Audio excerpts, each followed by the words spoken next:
Hi, everybody. Look at these chairs. Oh, my God. These are easily, listen, I'm a convention expert. I've been to conventions. These are the nicest chairs I've ever seen in a show. My God, they have lumbar support. Holy Lord. The one time I don't get to sit. Hi, You're probably everybody. wondering why we've gathered you here today. My name is Brian Bendis. Welcome to DC Nation panel.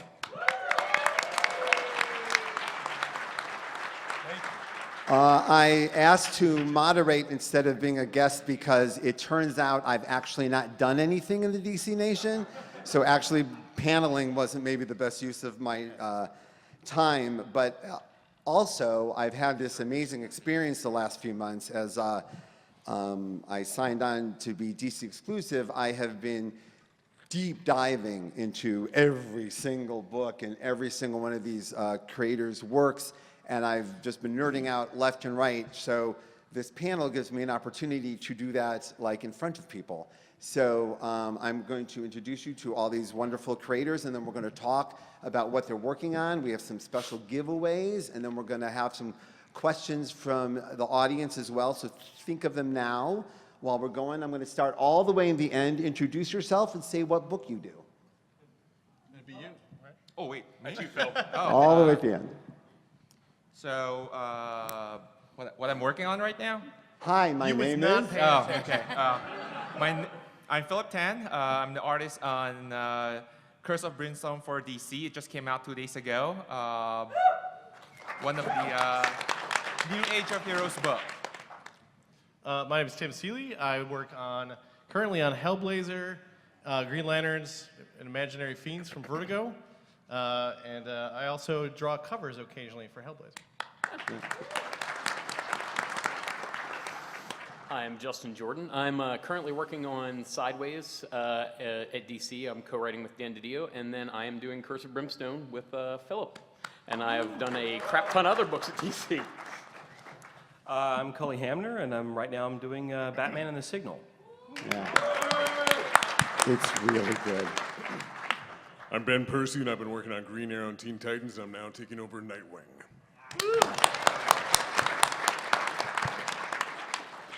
I'm Joelle Jones, and I'm currently working on Batman.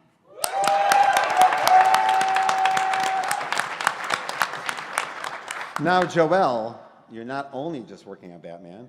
We also have, you just became part of the DC Collectible Cover Girls line. Mm-hmm. Is this correct? This is yes. correct. Are we going to see slides? Why don't you talk to us about this? Yeah, so they approached me to do the DC CoverGirl line, and currently I think Harley Quinn just came out. There it is. And Supergirl will be coming out this month. And then I've got a Batgirl as well. And I'm also doing a fourth statue, which is going to be Catwoman, which I'm very excited about.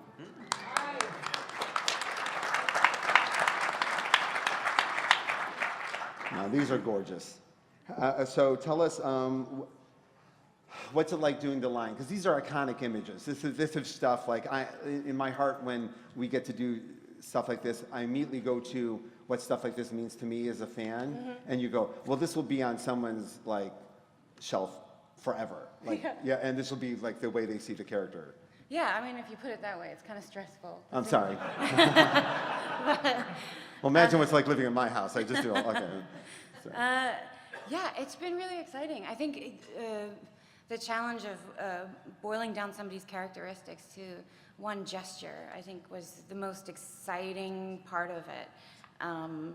I can't decide which one I like the most. It's usually like the one I just did. So right now I'll say Catwoman, and then before that was Batgirl. But yeah, it's been incredible. And working in 3D versus 2D. This is we have friends that have done this too, and I always equate it to Richard Dreyfuss's character in Close Encounters, where the one artist, she only saw like paintings, and the one saw sculptures, and it was driving them nuts. And I know that sometimes all the angles of every single way could really.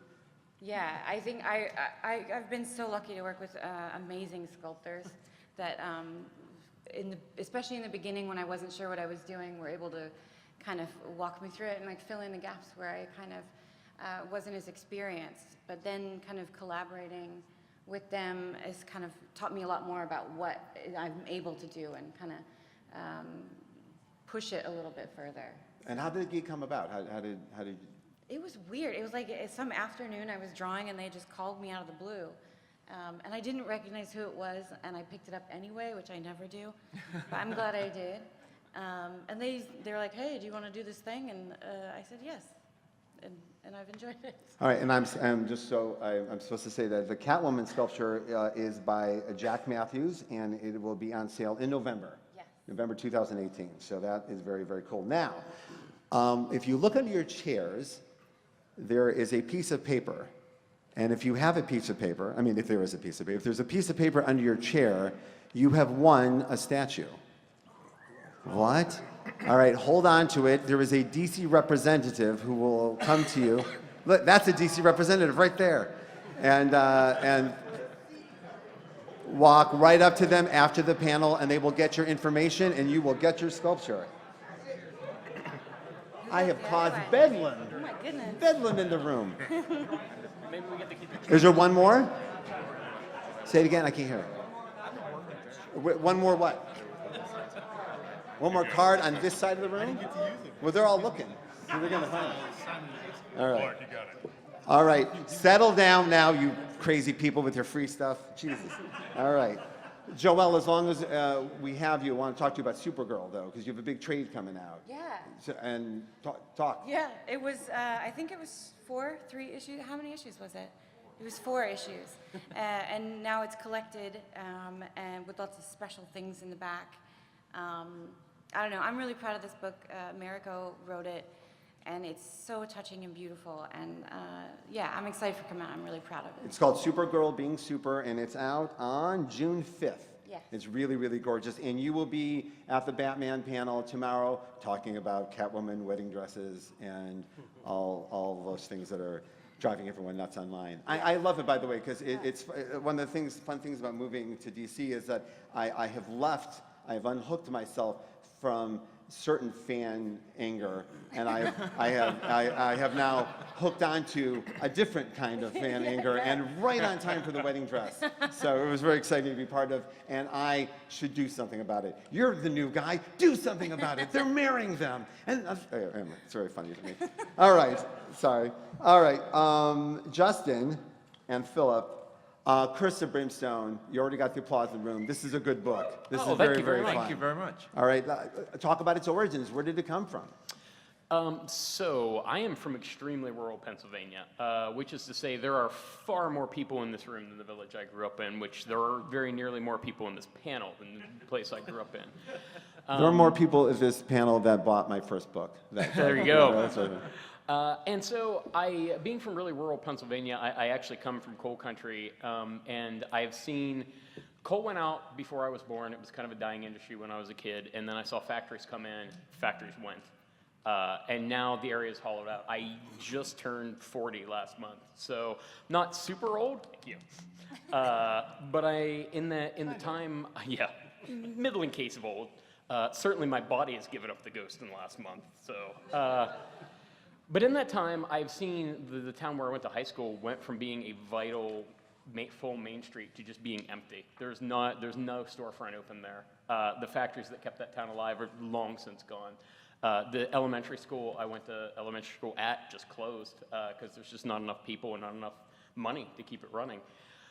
So I took the premise that there are these places in America, and there are lots of places in America that are like that. That's geographically the majority of America is that way. It's these places that were once vital industrial places or farming places that have just now been hollowed out and left behind. And I figured in the DCU, these are the places where Superman and Batman don't go. These are people who can look at the heroes and say, they're not coming to save us, and our lives suck. And so I was trying to look at that, and looking at, that gave me a prism to kind of look at real world stuff, which is why I know people in my area that make what I would consider to be really crappy decisions about their future and why they do that. And it's the desperation of that stuff, and that kind of gave me a way to look at that in a superhero context and do a book that's about that and about how desperation makes us do things that from the outside should be obviously a bad decision and will never end well. Wow. Good pitch. No, but truthfully, I love when people can find a way to express their real-world anxiety or observations in genre. I mean, it's, you know, it's kind of some of my favorite stuff. It's what Spielberg and Scorsese did. It's kind of how we were raised. And when we find that special something that really no one else would see, because you're in a special place in the genre and a special place in your world, and you can tell a special story, and that's kind of cool. Oh, thank you very much, That's man. very, very cool. Now, the other thing, and this really can go to the whole room, is many of you are authors of create-your-own material that some of you both write and draw, or do other jobs on that, but have given up some jobs to collaborate at DC. You know, like you, Joelle, you write your own stuff when you're working at Dark Horse, right? And here you are drawing. You have your create your own books, and now here are working on these icons that matter. Talk about a little bit the difference in your head. Is there a difference in your head about when you're working on your create your own or working on your? Yeah, I mean, there certainly is for me. Whenever you're dealing with a pre-existing universe, and certainly when you're dealing with iconic characters, you have to look at the totality of what they are and try to look at what makes them work in your mind. I got lucky enough to write a Adventures of Superman story, right? So I got to write Superman just for 8 pages, but hey, I got to write Superman. It's awesome. You know. Yeah.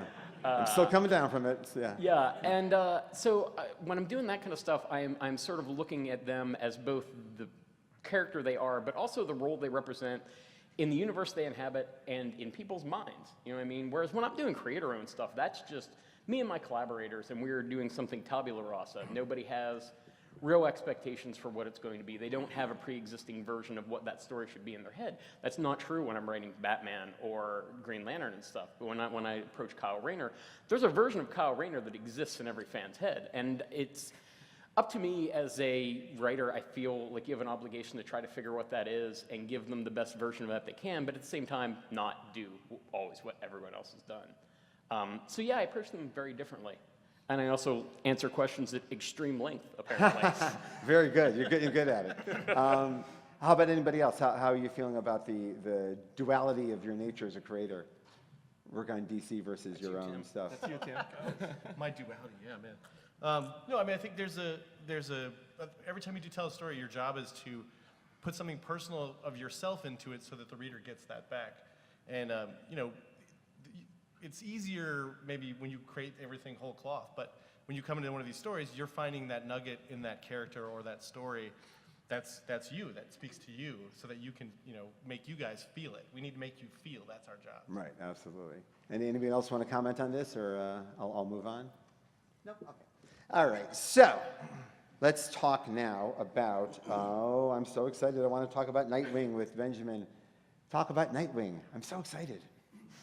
Because honestly, Sam Humphries is one of my dear, dear friends, and so I've been very involved in the last run of Nightwing, and now you have. What are you bringing to the table with your first issue?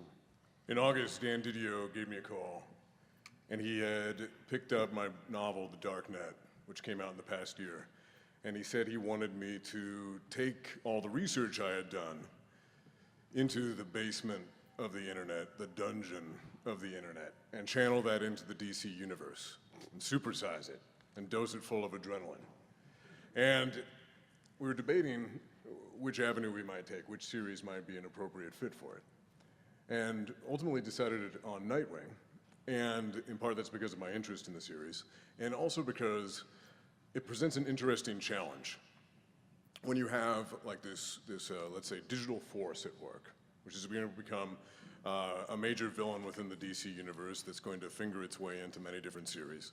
And if you have Nightwing at the center of this, he's an appropriate figure in part because, I wouldn't say he's a Luddite, right? But he likes his batons and he likes his acrobatic ninja moves, and he, you know, for the most part, doesn't have a lot of gadgetry around him. So he's fighting something that he can't punch. And that's an interesting challenge. It's also interesting when you have, I mean, you've heard of identity theft. Welcome to secret identity theft. And if you have somebody like Dick Grayson, who has been a part of so many different teams, and he knows just about everybody in the DCU, he's at the center of his own web, which makes him both the perfect person to take on this challenge and a very vulnerable source of information. You can think of him as a kind of vault of vulnerable data. That was a good pitch. I really like that. That was really good. No, you got a lot. Well, and could you talk, I'm a bit of a craft nerd, so talk to us a little bit about the mindset going into writing a novel, and also it's interesting, I didn't know it was using the same material, so that's even doubly interesting to me, is you're writing a novel in one part of it, and now you're writing this visual version. How does it process for you? Like, are you using a different part of your brain? Well, novels are a hermetic experience and a marathonic experience, whereas the thing I love about writing both novels and comics is that I get to collaborate, right? I get to have my alone time where I'm playing with my imaginary friends, and then I get to have the time where I'm on the phone with my editors and emailing back and forth constantly with the artist and the colorist and the letterer, and it really feels like this team effort, and we're strenuously trying to make the story better. I love that challenge, and I love just sort of like the diversity of my day. Now, when it comes to, why did I take on this as a novel originally? I'm interested in stories, I've always been interested in stories that channel cultural unease.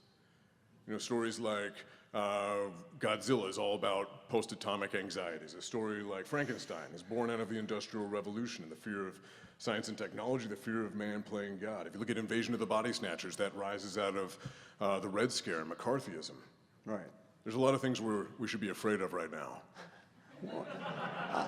Is anyone not afraid? I'm very afraid of a lot of things right now. But I think cybercrime is chief among them. Yes, absolutely. So I'm really excited about it, sort of channeling the zeitgeist and, bringing a lantern to the dark corners of everybody's mind. Because right now, every time you click on a mouse, every time you swipe your phone or tap at that tablet, right, it's feeding into an algorithm. And every time you hear that carpenter ant sound in your hard drive, or every time your phone glitches, you're wondering, like, has it already begun? Is a worm currently tunneling its way through this hard drive? Well, and if you have an Alexa that giggles at you in the middle of the night, that's a new thing. That's right. Yeah, that's fun. Yeah, I mean, Alexa, the robots in the future don't need to kick down the door, because the robots, they're already here. So listen, Ben's book, the FOC, for his first issue is on Monday, so if you guys want to pre-order this awesome pitch you just heard, call your store this weekend. I just want to give a shout out to Chris Moonihan's art, too. I was literally just about to say that as I fumbled through his name, because it's hard to read. All right. Thought I was dying. Oh, no. See, and Marvel, when that happens, it's usually a guy dressed like X-Men and we're in trouble. Like, it's a Wolverine guy. Anyway. All right, listen. Break Batman. Tim Seeley. Whatever you want. Hey, Tim Seeley, talk to us about Green Lanterns. Green Lanterns is a book I've been working on for about a year or so. Green Lanterns is the two Green Lanterns who are kind of put together. Their mission is to work together to kind of form one perfect lantern. And the storyline that's coming out right now is the beginning of my 4-part, sort of my Green Lantern horror story. It's a touch back to the origin story for Jessica Cruz, which is fraught with the sort of cabin in the woods horror story. So that's how we're approaching this particular arc. If you guys haven't, I'm a big fan of Miss Cruz in the book. So if you haven't checked out this book, you really should. She's a great character, and she's the one that I sort of instantly got. And Yeah, Simon me is sort too. of, Me he's too. too cool. Like, I like writing him now, I've kind of figured out, but he's like the jock guy that's cool. So that's where I have to get creative. But like the sort of anxiety-ridden weirdo is right in my wheelhouse. There you go. Well, Tim will also be in the Batman panel tomorrow to talk about his Prelude to the Wedding one-shot. So you got to do the bachelor parties? Yeah, all the stuff that Tom wanted to do and couldn't because he didn't have enough room, so he filled it with Joker poking people's eyes out. Oh my God. I got to do. So I did all the sweet, you know, bachelor parties and the Can you give us the theme of the Batman bachelor party? I don't want to ruin the panel for tonight. hamburgers, actually. Hamburgers. Not what I was hoping for. Oh man, no, wait, no. But yeah, I did get to do a little collaboration with Tom, which we had done before in Grace, and so that was fun for me to go back to being like, well, what do you want? And then he would tell me, like, all right, I won't do that. But yeah, so it's been fun. Awesome. Cully, talk to us about Batman and the Signal. I hear we have some inked pages from issue 3 coming up too. you. So I'm very excited about that. It's really about the parts of the Batman mythos that you don't really think about, like the 12 hours that the sun's out. You know, you don't really see Batman out during the day, so somebody's watching Gotham during that other part of the day. And, you know, that brings with it a whole lot of other things like, you know, a tone that you don't normally associate with Batman. It's got kind of an upbeat tone. It's actually a little funny. I don't know if you've read the book, it's got a sense of humor, which is something you don't really necessarily associate with kind of a grim character like Batman. And it's just got a young feel to it, and just a really sunny kind of an outlook. It's fun for me visually. It's 'cause a I get to really play- good-looking book. I get to play with Gotham when the sun's out. So the shadows are different, the colors are different, the design of the character is different. You know, he's got like the parts of his costume that are light are kind of the parts of Batman's costume that are dark. You know, and I like to play with that sort of thing. So it's a fun book visually for me to kind of have my way with. And it's gorgeous. And have you finished it on your Yeah, end? it's or done. It's done. you're It'll be out. The last issue's out on the 25th, I think. Fantastic. Yeah. All right, cool news. Now, I have some questions for the group. I'm going to start all the way in the end. This is a fun thing I learned years ago that someone once did at a panel where they asked the creators which character have they always wanted to work on but never got a chance. Any company, anywhere. What book have you always wanted to do? Now, what I love about this is that you're just going to say the nerdy thing that you're going to say, but you may get a call from the like books have happened.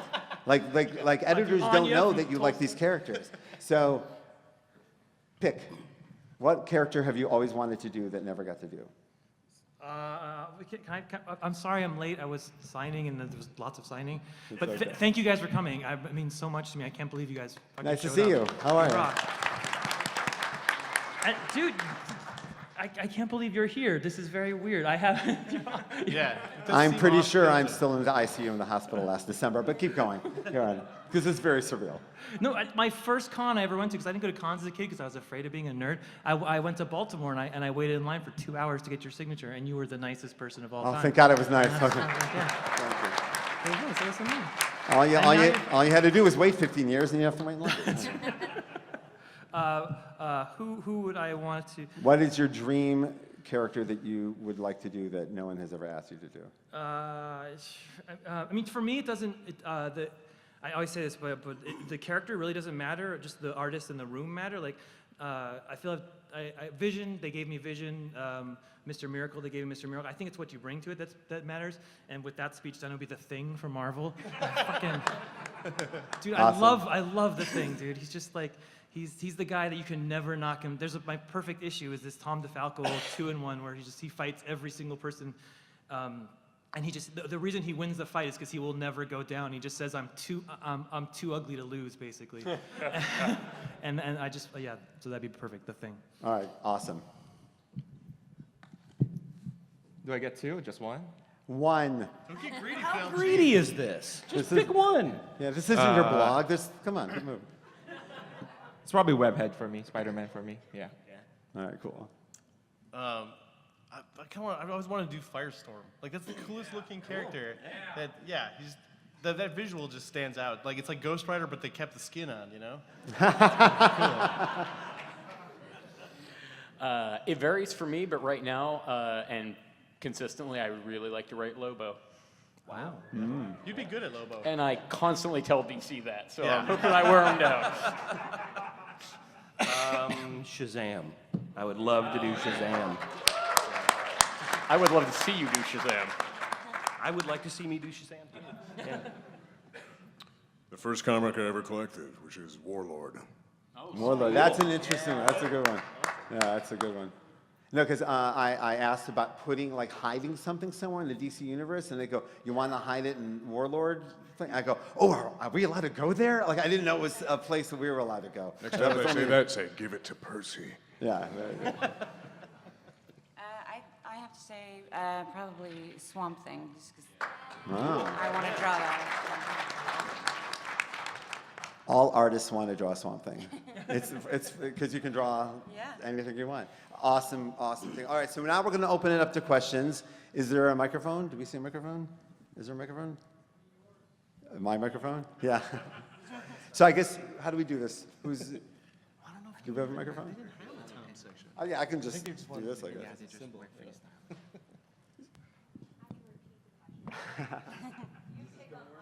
All right, raise your hand and we'll start the questions. Yes. This is for Mr. Handler. Was that a hint at something? Oh, no. No one has asked me to do that character. I just love, I've always loved this character since I could read. I mean, since I was a very, very small child. And my parents gave me a book called Shazam from the 40s to the 70s. And I tore it apart, basically. I bought another copy years later for hundreds of dollars. But I've just always loved that character and the kind of the whimsy and the kind of strangeness of. If you read some of those stories, they're so strange. Well, also, when we were kids, those shows, Shazam and Isis. Exactly. I think I learned a lot about life. There were lessons at the end of those. There was a life lesson coming out of the back of that Winnebago every week. Exactly. And, I was just really, and I've always just loved the look of the character. And, I remember Hong Kong Phooey never taught us shit, but Shazam was personally invested in us he's knowing a dog things. for one thing. I mean, come on. Yeah, that's true. All right. Yeah, no, it's not a hint, but that's just a character I dearly love, and I would love a chance at it sometime. All right. We have a system. You want to go in the middle? We can take. Yes, let's take the middle Hello? system. Hello? We like a yes. Hi. Basically, my question is about Thanks, sweetie. with comic books basically becoming more popular and wider read. How I much like this question. context have you guys had with academics, professors, students, asking you questions for their research papers? Almost every day. Yeah, for me every day, because my girlfriend's an academic and she studies comics nowadays, and so whenever she writes something, usually I have to read it and give her my thoughts on what she's talking about. So to me, it's an everyday thing. It is surprising how much more often it happens to me now that someone says, "Would you like to come talk at our class or whatever?" But when I first started in comic, that just never happened. That's only 15, 20 years ago. We were like the ugly stepchild, But now it's sort of coming around. There's some Comic respect. studies is a thing. I mean, there's Yeah, a for whole sure. area Yeah. of study in media industries that is focused on comics. That would be a now. sweet professor job. David professor, Walker. huh? David Walker and I teach writing comics at Portland State University every Friday. It is a hell of a job. Number one, because it actually, on a selfish level, it keeps you at your basics, like the stuff that you might, in the craziness of the story, lose sight of. And the other hand, it is wonderful to watch people That's how I got my morals. start their journey as creators. My first year teaching was 8 years ago, and one of my students was Joshua Williamson.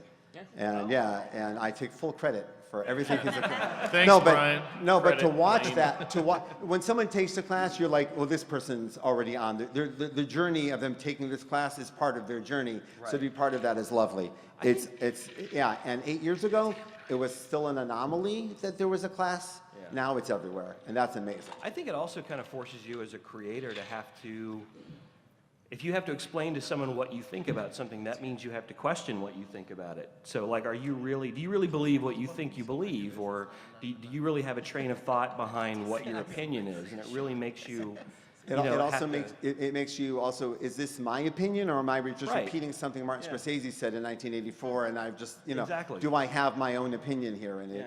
Because they're going to ask you questions if you're talking to an academic about your place in comics, or this character's place in comics, or what this company means to an audience, or whatever. You have to have an answer, which means you have to consider what you're talking about, because they're going to ask follow-up questions. And as an ex-student and a teacher and a parent, I can tell when someone in high school has sent me their homework to do. Like when there's a difference between, can I ask you a couple questions, and can you write my paper for me? Right. And I get a lot of can you write my paper for me emails. So very, very funny. Yeah. And then you go, well, here's some interviews I did that have this information. And they go, can you just write it for me? And you're like, wow, okay. Next question, sorry. Hi, my name is Kurt. I think this is like 10 years since I started reading comics. In 2008 is when I started doing it. So DC's always been what I've been loyal to, but I've been going in and out, and I think the reason I come back a lot is because of the events that, like Doomsday Clock. I come back for Final Crisis. I come back for all these different things that, you know, tend to mix everything up. But I tend to be looking at a lot of comics right now by writers of color, only because I really like different perspectives, and I'm a person of color myself. I'm wondering if DC, I mean, when I saw Black Panther, I was like, I started writing my own Blue Beetle movie, because I thought Mexicans need a place in comic book culture. I'm wondering if DC is trying to push forward different identities inside their comic books, maybe pushing forward a person of color, you know, more people of color in their tie-ins. I mean, yeah. I think so. I mean, it's really weird for me to say this, but almost my entire career at DC has been on characters of color.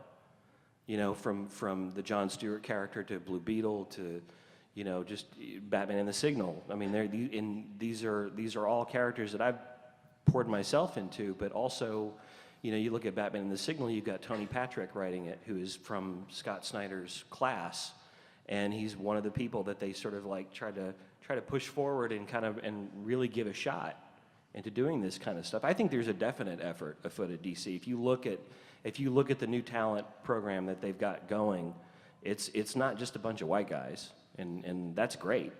But I also think comics have always been ahead of the game this way. I mean, you saw Black Panther, that's based on a comic book that came out 40 years ago. Yeah. I mean, comics have been ahead of pop culture on inclusion and of characters for a long time.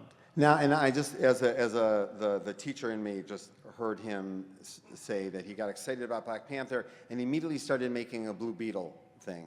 And that's cool, and you should do that. It's a good exercise. But it shouldn't be your end goal. If your end goal is to be a creator in comics, and with your voice, don't only wish that DC hires you. Like, make a comic book. Just everyone here. No, I agree. Everyone here made comics that someone at DC read and said, oh, we should get them to do our stuff. So don't pitch a Blue Beetle blind. Make a comic book that says who you are, and then when DC says, hey, we just read your comic, what would you like to do? You go, Blue Beetle, I'm ready, all right? Because that's what happened to all of us, right? Every single, we made our own books, and when they call and you go, yes, I'll do Batman. So that, if I may give a suggestion, do the Blue Beetle thing for yourself, but make a comic book to express yourself, to find out what your voice is as a creator. All right. Yeah. So you guys have been talking a lot about iconic characters with iconic universes that you've all worked on. How do you balance maintaining those worlds and those universes while also making those characters your own? And for anyone in particular, or anyone who wants to raise No, it? the entire panel. The entire panel.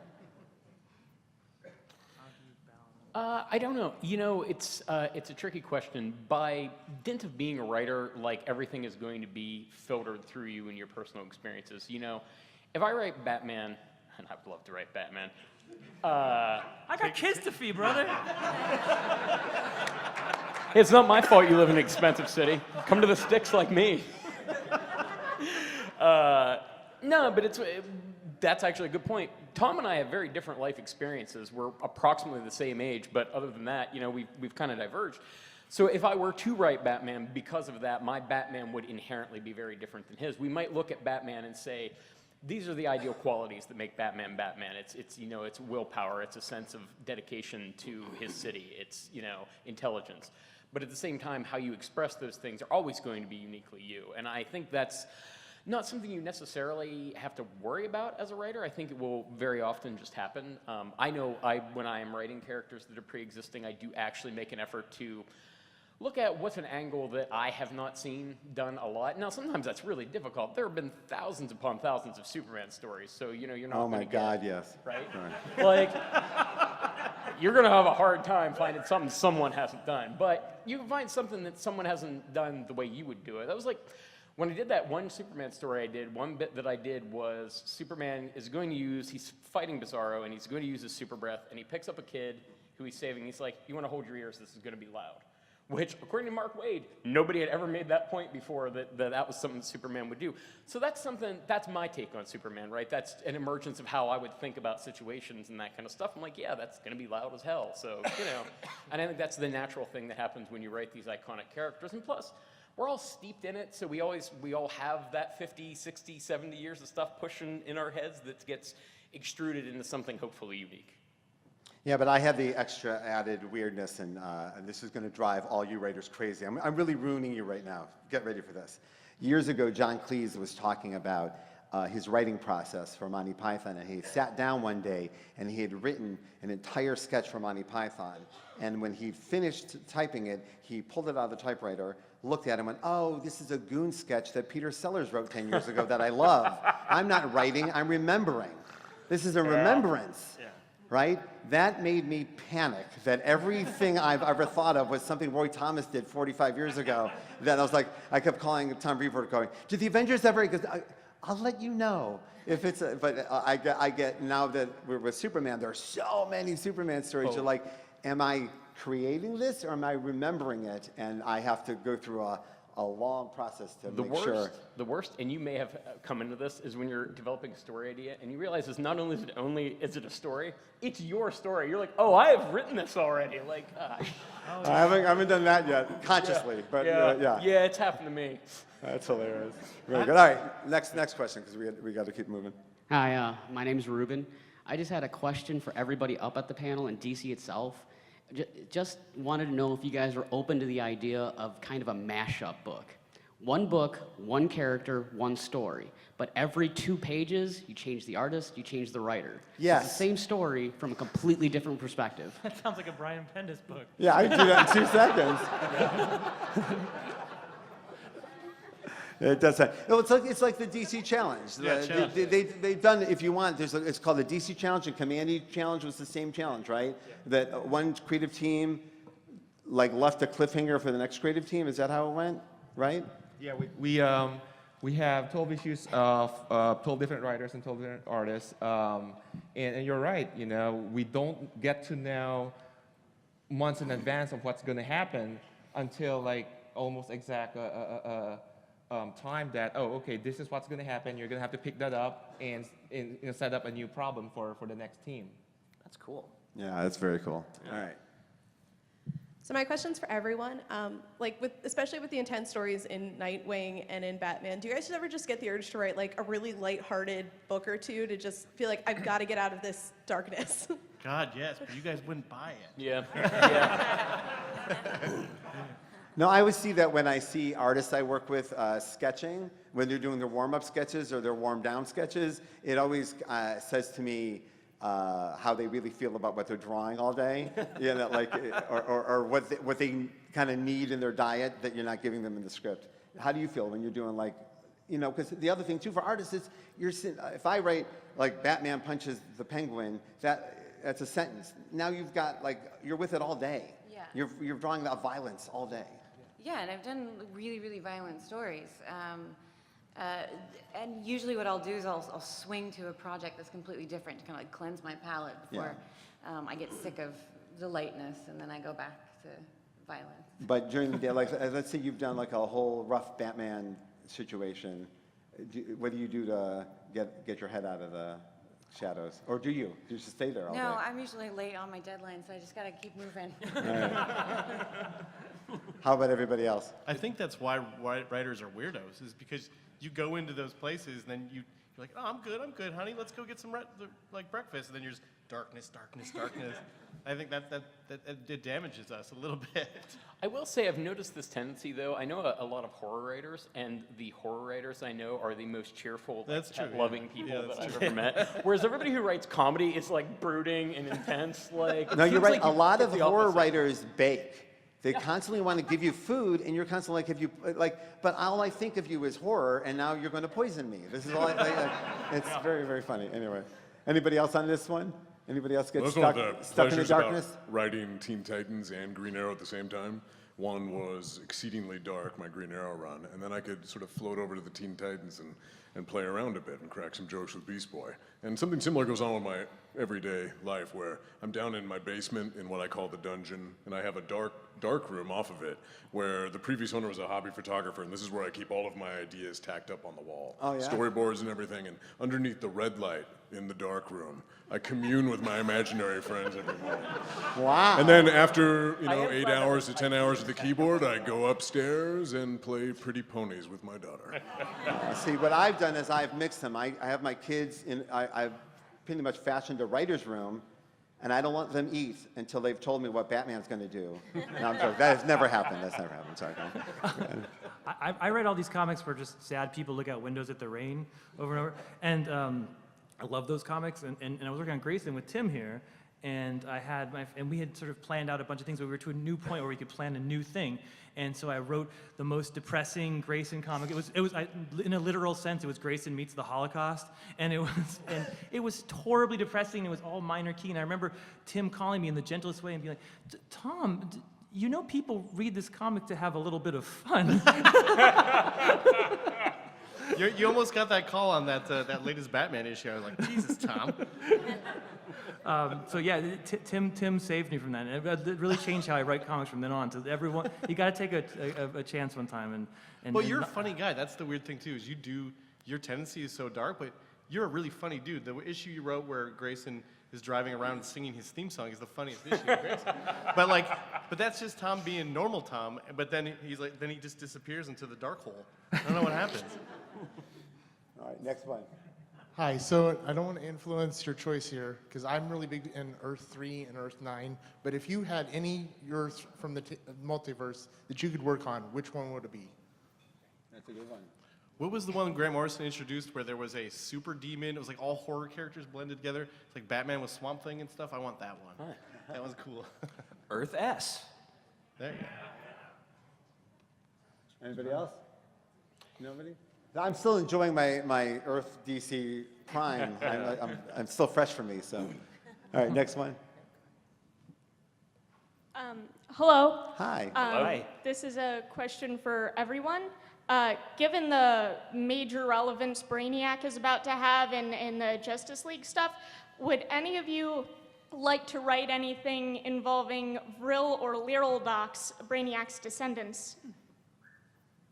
Yes. Awesome. I love Legion or however you want to say it. So, it's one of my favorite characters of all time. Yeah. Did it always got a year, right? Like Legion 93? Yeah. It was always like it was a really stupid way to label a comic because it was immediately dated. But I love Vril Dox. He's the most manipulative character in the history of comics, right? Yeah, of course. I'm in. Let's do it. Do you draw? Joelle, you draw, right? Yeah, I got nothing going on. All right, next one. We're going to do some quick ones as we wrap up here. So my favorite issue of your Batman run, Tom, so far is the Swamp Thing issue. Me too. That's my favorite issue. I'm into it.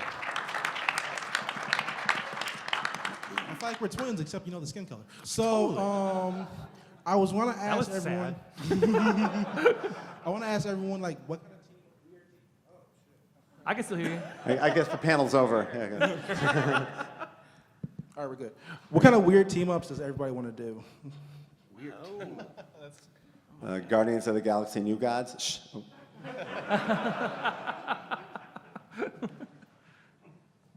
I mean, my tendency is always I want to combine characters. Like somebody teams up with John Constantine. It doesn't matter who it is; it's going to be fun. Oh, you yeah. know? That's just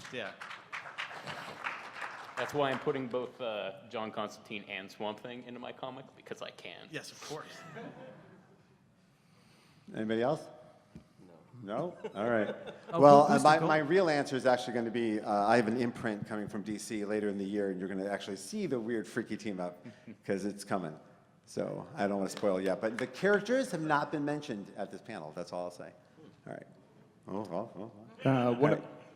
One of my favorite things about DC is the bonkers, like, D-lister characters that are still heroes or like some of the bonker villains. So if you had to pick for the entire panel, if you had to pick a solo book for a like a kite man or like a plastic man or something like that. I think this question's already been decided. Sorry. Yeah, if you or a villain like White Knight style, which one would you pick and why? Thank you. I'll take my answer off the air. I would do Dumb Bunny from the Inferior Five. Yeah, that's a good one. Dog welder. Dog welder. That's The world cries out for a dog welder solo book. I'm going to be channeling a bunch of those D-list weirdos into Nightwing in the future. I'm going to be channeling some Grant Morrison, so just wait for Flamingo to show up, among others. Anything, Joe? I used the character. Oh, sorry, go ahead. Say again? I used the character. You guys help me, but in Batman 6, Selfreeze or Sefreeze, the pirate, and his origin. He's one of quadruplets, and he's convinced his 3 other brothers are all Batman, and he wants to kill them. And dude, I want to write that dude's origin story. He's got some issues. Yeah. He could stare out some windows at some rain. That's all I'm saying. And his theme song would be fantastic. And you're just as a pirate to kill them. Yeah, that's awesome. Hilarious. All right. Just 9 panels staring out at the rain. Over the past 5-10 years, DC's really been doing a good job of trying to make underappreciated characters more appreciated, kind of with Aquaman and Cyborg. Are there any personal characters to you that you guys just think never got their just due as part of the DC universe? Azrael. And I say that as a book. It had like a 100-issue run with Denny O'Neil was writing it, right? But I don't feel like, I don't know, I still feel like there's this big vein of untapped potential there because the whole Azrael thing, like there's this rich, like abusive family cycle kind of obsession thing going on there that I think would really, you could do something really good with it. No, I was reading the DC visual history. It's kind of like a DC yearbook. It's like a year to year of everything that happened in the DC universe. It was great to just like chronicleize all the crises and stuff, you know? And in it, you would see like patterns of certain characters kind of becoming huge and then kind of falling out of favor. Just, you know, just people had enough, or you know, kind of like a TV show.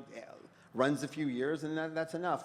And there are characters like Azrael and Bane and Vigilante, I think. Vigilante's one, and there's a couple. Anarchy, that was weird. Like he had a big '90s moment, you know. Yeah, that would have this moment where either a bunch of creators were really into the character, or the audience, or the story, and then they'd fall away for some reason. Azrael was one where I had written down, yeah, what happened here? This was really going well. There's a lot of meat on this bone, and it kind of just flittered away, and I wasn't sure it was because it was Joe Quesada and he was running Marvel, so they wasn't as interested. I don't know, but.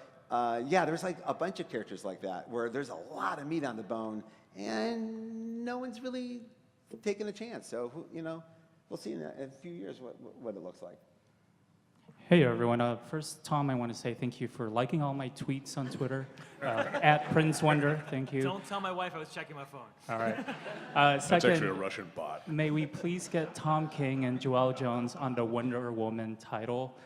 That's a very good idea. The 2-parter that you did was phenomenal, and I hope you take over the series Specific Needs Fixin'. Thank you.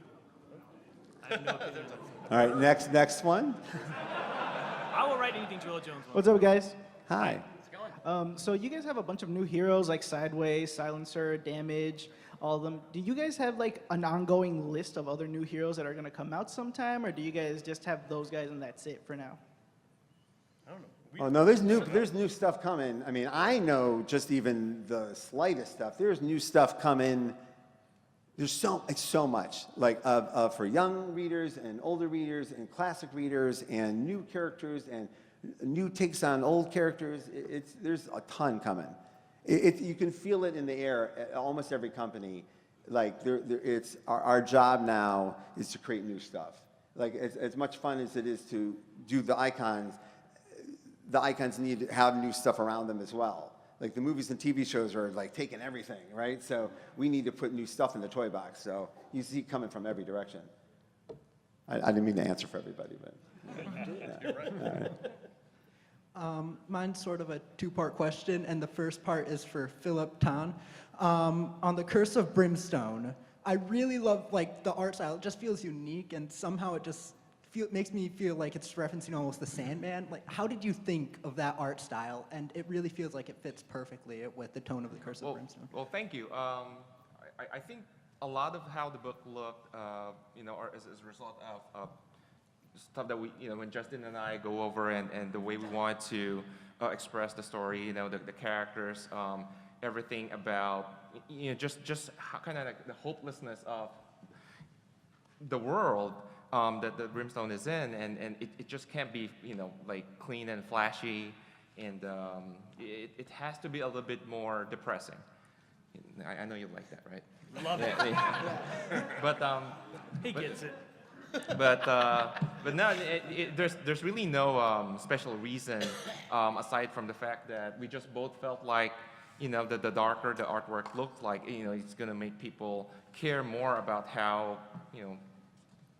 hopeless their situations are. And my second question is for both you and Justin Jordan. In terms of the Curse of Brimstone, you're looking at this untapped area, very rural Pennsylvania. Are you going to look at the political underside almost of the rural Pennsylvania communities? Yes. It's not all rural Pennsylvania. It's one of those things, whenever I do these panels, I'm always a little iffy about how much I should go into that. But it is very much, when it was election season, I could look out my window and see two people with Trump signs in their yard from my house. And I know these are good and decent people. They are, in many respects, better people than I am, for sure. And it was hard for me to wrap my head around the cognitive dissonance between what I know them to be and what I felt they were supporting. And Brimstone is, in part, my attempt to explain that to myself and to others, the sort of situation that breeds that kind of thing. So as we move through other places, not all rural Pennsylvania, it's kind of, we move through the Rust Belt and rural areas in general, because the point is that this is kind of everywhere. If you go to rural California, you get the same stuff. The details are different, but the overall picture is the same. So that is very much a part of the DNA of the book, hopefully not true obtrusively, but people seem to be digging it so far, so I think we probably, with Philip and I, nailed kind of the area we needed to go. Awesome. All right, good one. All right, last question for the panel. So this is my first con. Congratulations, you picked a good one. So you're all just these great veterans. I was curious, what's the best thing about the job? I'm new to comics. I'm curious what you love about it. It's a great job. Mm-hmm. Listen, the hours suck. The hours will always suck, and being the veteran on the stage, I'm here to tell you they don't get better. But it is a job where, on your worst day, someone paid your rent, so you could think of cool shit. Yep. Yeah. And that's pretty amazing. Yeah. If you can get it. I always like the people you work with in comics too. Yeah. Is all like, I don't want to say surprisingly good people, but but I even like my editors a lot, which is weird because they're the enemy, and I actually really like most of them very much. I know as a writer, for me, it's really cool. I have never, the thrill of getting art back from an artist who has taken an idea I came up with and almost invariably did something far better with it, never gets old. That and the smell of freshly printed comic books when you bust them out of the plastic pack. Yeah, that neither one of those things ever gets old. Ever. For me, it's the fact that I was you. So it's like getting to meet you and talk to you, it just sort of gives me this excitement about what I do that I hope that I imparted to creators when I was a fan. And it's really lovely to talk to all you people at a con and feel that excitement about what we're doing. It's just a great relationship for me. Every day's a thrill, and I could list off 10, 12, 15 things that I love about the gig, but one of the best things is being able to write something my kids can read. And it's part of our everyday conversation, sitting down at the dinner table. They'll be fielding ideas, and they'll be suggesting villains to me. One of my daughter's ideas is there should be a villain called Chatterbox who just keeps talking until yes. somebody's ears bleed, and then she has another idea for a villain called the Pooper, and I'm guessing they all have that idea.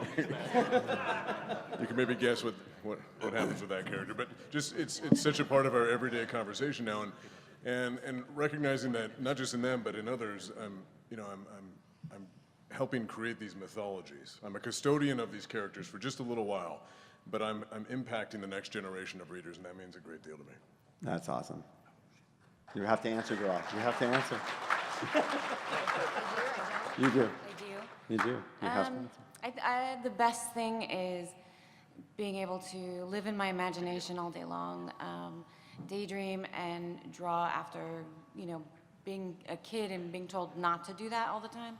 And now being allowed to do it, being paid to do it is fantastic. Yeah, and they brought up a couple of points here. Number one, it's not, I used to think that too, that isn't it surprising that everyone in comics is so nice? Like, the ratio of good people in comics is very, very high compared to like banking, right? So, no, and then I thought about it, but we all grew up reading Spider-Man and Batman and Superman with heavy morality tales where we wanted the good guy to win. Like, we're all like kind of raised with the Church of Stan Lee, like with great power comes great responsibility, and we all act that way.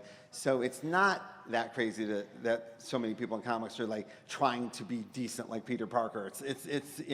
It does make good sense. But the best thing about the job now for me that was different than I've ever had before is I have a 5-year-old son now, and his interaction with the characters and his questions about the characters are hilarious and will often spiral me throughout the day. Like, he'll just come up to me and ask me some question about the Hulk that I never thought of, and he's 5, and it'll rattle me. And then he did come up to me, and he does with new characters all the time. He came up to me and goes, "Guess what, Dad? I'm a new superhero called Choppy Karate," and then he kicked me in the balls as hard as he could.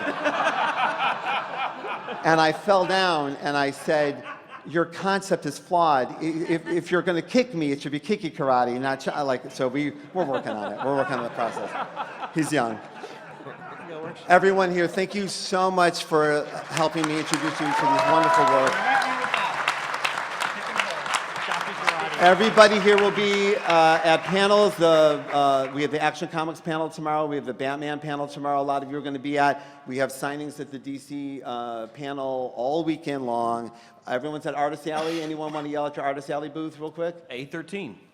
U16. U1. I-10. A4. Bingo. Bingo. Oh, damn it. God damn it. All right. Thank you, everyone. Thanks a lot.